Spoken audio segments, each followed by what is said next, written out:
Black children are being forced into making explicit videos for social media content creators in China. Black children, the only children that these creators choose to use. Now, one woman is exposing the underground industry that she calls racism for sale. I'm Justin Carter. This is TSR Investigates.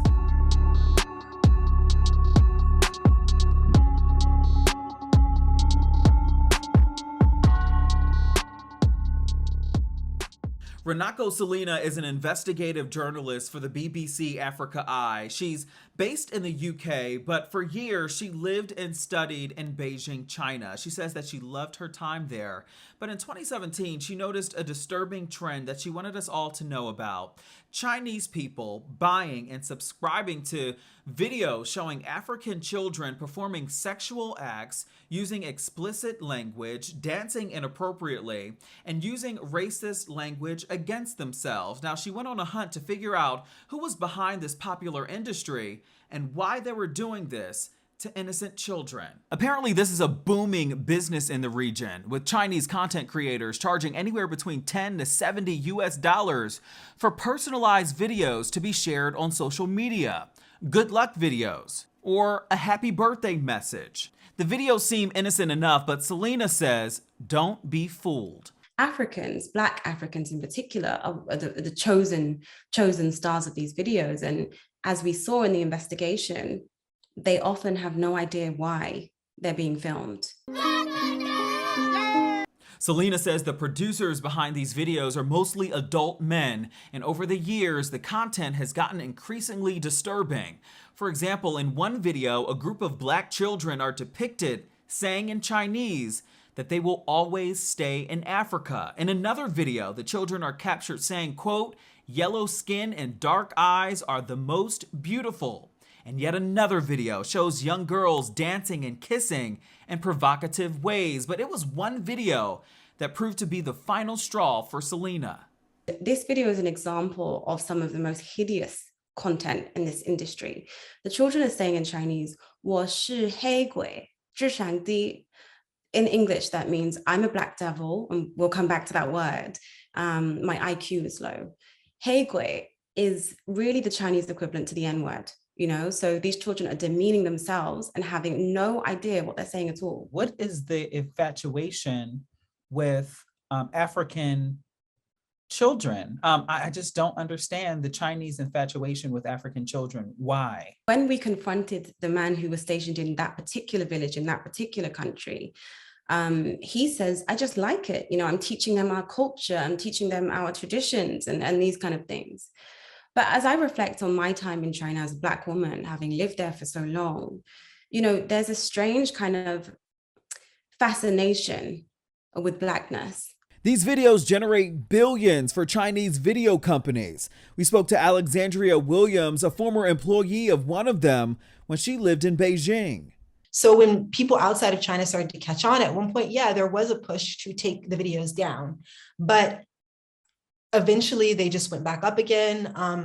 Maybe the reason was because it's such a huge genre, like this video of like Black people in China, or like a fascination with Black people within China. Selena sat down with Chinese journalist Wan Yin Song for her BBC Africa investigative report. It's called Racism for Sale. The country itself is very polarized. You have people, the vocal critics, saying the whole thing is wrong. You also have people supporting those kind of video filmings.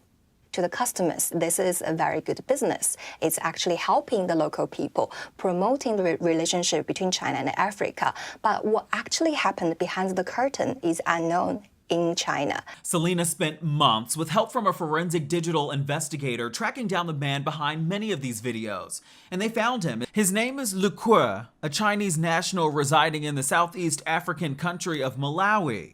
Villagers in the area know him as Susu, which in Chinese means uncle.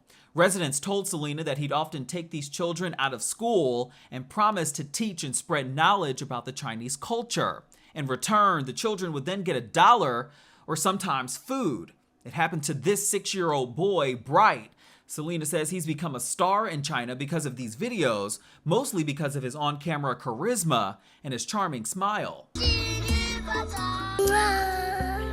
Selena broke the news on camera to Bright's mother and several other family members of these children that have appeared in the videos. You know, they seemed upset. Did they do anything about this? Did they let these videos continue? She said to us, I tried to take my child away, and they would just come back day after day, give him some chicken, and tell him to come back and keep on performing. Our investigation found that in just one day, they were able to film 380 videos right here in the village. And they earned tens of thousands of American dollars. The BBC Africa team then set up a hidden camera and had an undercover Chinese journalist pose as a potential buyer. Days later, they met again, and he had this to say. 做生意怎么样？你这个你合作就好。他们不会做生意，他们就是说今天有吃的把你干完，然后他就走了，然后第二天过来，天天就这个德行。然后自己不要对他嘻嘻哈哈，就是说怎么很好的朋友，你直接就是你拿出你当老板的态度，就是说怎样对待员工的，就是说要铁面无私，就千万不要可怜他们，你要记住这个东西，千万不要可怜他们。 不管是他们家里怎样了，不要可怜他们，这是最主要。你把这句话放在心里，对待黑人。Not long after, Selena confronted Lucre. So is this him over here, Henry? Yeah, sure. 哎，你好，你好。我是一位来自英国的。英国的。对，来自英国的一个记者。我们是英国广播公司的记者们。你的主要目的在拍这些视频的时候是什么？你要挣钱，还是你要帮助当地人？ 哦，是吗？公益。这些孩子们应该上学，但是他们没机会上学，因为他们每天要拍你的这些视频，知道吗？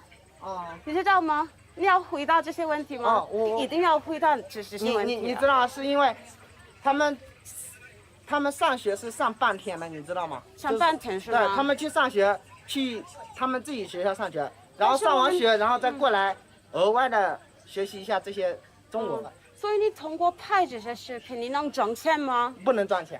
真的吗？真的。这算是剥削，你知道吗？你要剥削这些小孩子们，这是对的吗？你说完了没有？我没有剥削他们。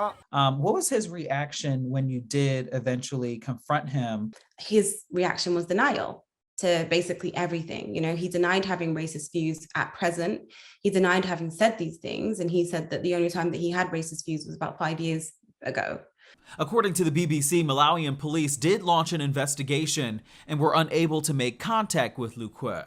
We're told that the Department of Immigration and Citizenship did arrest him when he allegedly fled to neighboring Zambia. The Chinese embassy in Malawi did tweet out that the, quote, embassy noted with great concern the video Racism for Sale. We strongly condemn racism in any form by anyone or happening anywhere.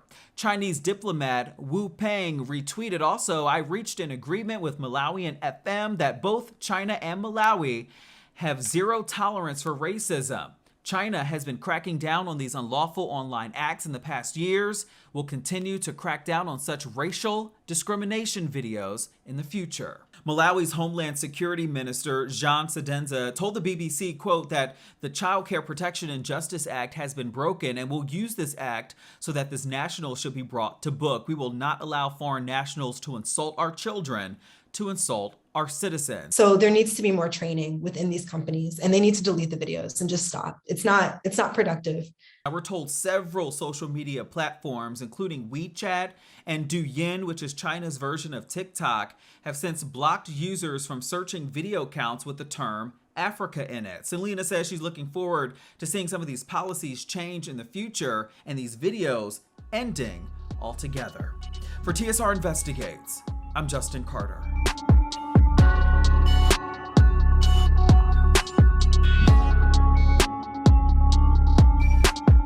Hello, roommates, and thank you for watching our YouTube channel. Do you want more TSR Investigates? Be sure to subscribe and check us out at theshaderoom.com.